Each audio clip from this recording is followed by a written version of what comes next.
my next question is, so you talked about in the first episode that we did together, you talked about kind of where you were mentally back in '08, right? And you were like, dude, people are leaving the industry. Do I stay? You know what I mean? And you've talked about it today. You've kind of alluded to some of that same mindset of, things are going to be better after like things are going to boom after this whole thing passes or whatever.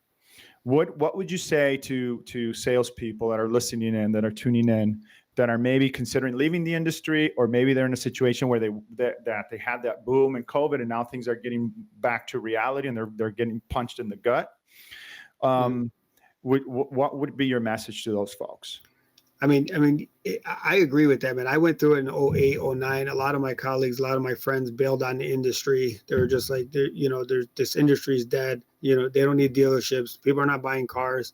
And then whoever stuck through it at that time came out a superstar on the other side. It was just, you got to be patient, right? In any industry that you walk into, in any job you walk into, you're just not going to know it immediately. I mean, you have to be patient. You have to allow things to develop, but you got to have that mindset like, okay, I'm going to go in this dealership, get a job, and I got to think of it as a career, not just a job. So if I think of it as a career, then the longevity of it is it'll develop over time. We talked about planting seeds a couple times today. I mean, that's exactly what you're doing.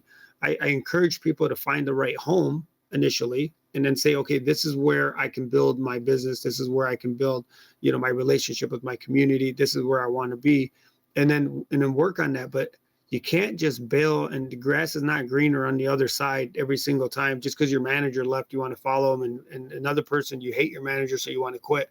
I mean, you're always going to have problems in any workplace. I mean, dealerships are known for that, right? We're going to have issues. You're going to have a lot of people that you're associate with. So, I just put your head down and run, build your own business.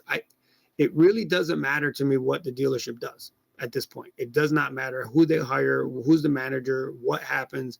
None of that matters to me anymore, because I've built a business that I'm not reliant on that. And that's the whole idea of these young people getting in there and getting involved in the community and build your own book of business. I mean, at the end of the day, it's your business that you built. I have a business inside of a business. I mean, however, how you want to look at that.